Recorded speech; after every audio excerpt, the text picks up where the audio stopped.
Hi, Year 10 again. Right, so hopefully you got on okay yesterday with the independent events tree diagrams. What we're going to look at today is dependent events, otherwise known as conditional probability. So that means that the probability of one event has then an impact on the probability of the next event. For example, the probability of it raining might have an effect on whether I'm going to be late for school. So obviously if it doesn't rain, then it would be a different probability. So they're dependent on each other. So two events that are dependent on each other. Right, so we're going to look at how we could answer questions like this in respect to tree diagrams. So the first problem we've got is similar to yesterday's, or whenever you did the last lesson. We've got in a bag, we've got 4 white and 6 red marbles. So we're going to take a marble out and record its colour. And then, do you remember last lesson we looked at the keyword without replacement? That's really important that you're always looking for the words, because you won't get a question and it'll say these are dependent events or these are independent events. You've got to look for the words that are going to help you answer the question. So you're always looking for without replacement, or he puts it back, or this depends on that. So you're looking for those sort of things. Right, so the first thing you need to do is be able to complete the tree diagram. So you're going to take out the first counter. So we know that there's 6 in the bag, and I'm going to do it as fractions again. Okay, so that's 6 out of 10 are red. Okay, and 4 out of 10 are white. Now this is when it becomes a little bit different. Now this branch here is if you've taken a red. So remember, we're not putting it back. So I'm going to take out a red out of the bag. So now in the bag I've got 9. So the probability of the next one being red would be 5 out of 9. Okay, and therefore, then white would be 4 out of 9. Now, if I'd gone down this route, I would have picked a white. So I'm going to put my finger over the white one. So the probability then I'm going to pick a red would be 6 out of 9. Okay, and then white would be 3 out of 9. Now you'll notice again the denominators are the same here and the name, but they are different. So then we simply multiply them out again. So the first one will be 30 out of 90. Remember, my top tip yesterday was do not ever simplify. Okay, 24 out of 90, 24 out of 90, and 12 out of 90. Again, all of these must add up to 1. Then we're going to answer the question that we're given on this one. So find the probability that the 2 marbles are the same colour. So that's this option, or so this option here, or this option here. And can you remember we said if we use the word or in between, we add the 2 probabilities together? So that would be 30 over 90 plus 12 over 90, which will give us 42 over 90. Okay, and that would be our answer for that question. Okay, you can see there that it was worth 3 marks for that second bit there. Obviously your workings here, okay, and making sure that you've added your probabilities together. Okay, let's look at another one.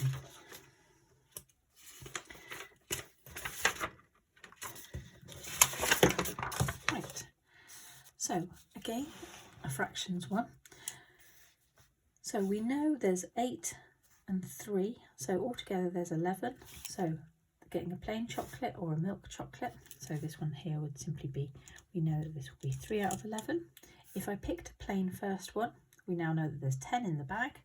Obviously, if you really need to, you can draw out the bag if you want to. There'll still be 3 milk in there. Okay, if I went down this road and I picked a milk out first of all, there would be 8 plain. Okay, and then 2 milk left. Okay. Multiplying them all out, so that's 56 out of 100, and 24 out of 100, and 24 out of 100, and 6 out of 100. Okay, right, then you answer the questions. Probability that they're both plain. Okay, well that's just going to be the answer there, 56 out of 100.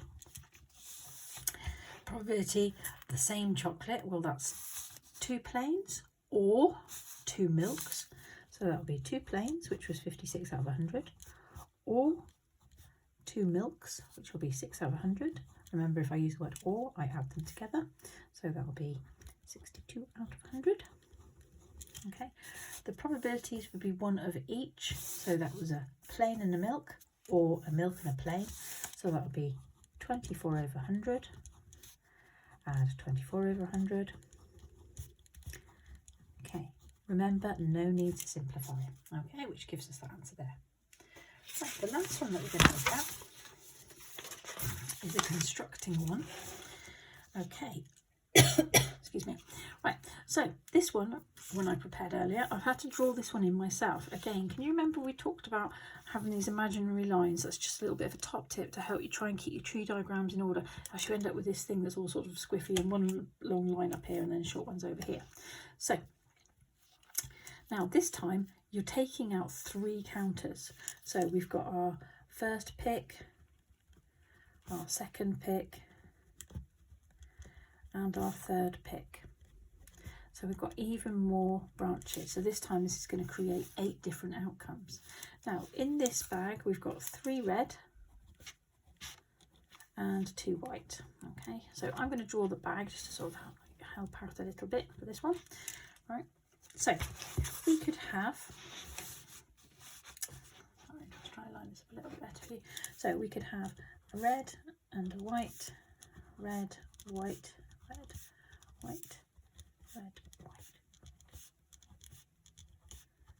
Now, like I said, sometimes you get a lot of space on the exam paper and it doesn't say you always draw a tree diagram. It could be an option that does help you answer a probability, particularly where you have 3 outcomes and answer a question like this. So you need to label the branches. So the probability I'm going to pick a red on the first one is 3 out of 5. So this one will be 2 out of 5. So now we know I picked a red first go.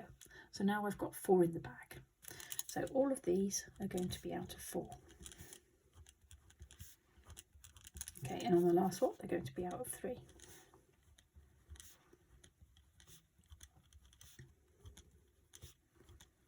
Always making sure that when you label your branches, you do put a fraction or a decimal. I've seen some people just put a whole number and then they just lose all the marks on quite a simple question. Right, so if you picked a red to start with, then the probability of you getting a red on the second is 2 out of 4 and a white would be 2 out of 4. Okay, if you picked 2 reds, then you know that there's 1 left over and there would therefore be 2 whites left.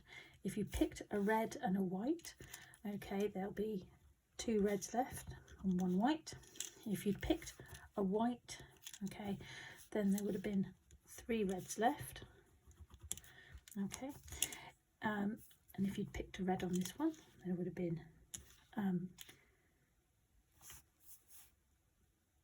2 left and 1 left there. Okay, and if you'd picked a white and a white, there would have still been 3. And this is the sort of bit here, there would have been, if you'd taken 2 whites on the first go, it was impossible to get a white on the last one, so that would have been 0. Okay, then you're going to multiply out just to make it a little bit easier. That's why it's good to keep these all in line. Work out the probabilities at the end of all the 8 different possibilities.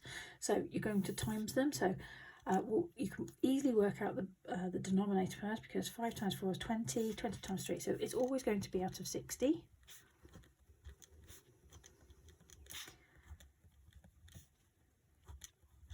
Careful that they're quite close together. Okay, and then we just simply multiply the numerators together. So 3 times 2 is 6, 6 times 1 is 6, 3 times 2 is 6, and that will be a 12. Okay, that will be a 12, that will be a 6, that will be a 12, be a 6, be a 6, and that will be a 0. Okay, right, obviously these are all up 60 over 60, creating 1. Okay, now work out the probability that 2 of the 3 counters of red are red. So you go through all the possibilities where 2 out of the 3 were red. So that was a red, red, white. So that was that one. It was a red, white, red. That was that one. It was a white, red, red. Okay, so it was that one, or that one, or that one. I know we talked about or means that I add them all together. So I've got 12 out of 60, add 12 out of 60, add 12 out of 60. Okay, and therefore we get our answer. Okay, I hope that was helpful. So now you can have a go at the questions. You've got 5 questions to do now on conditional probability.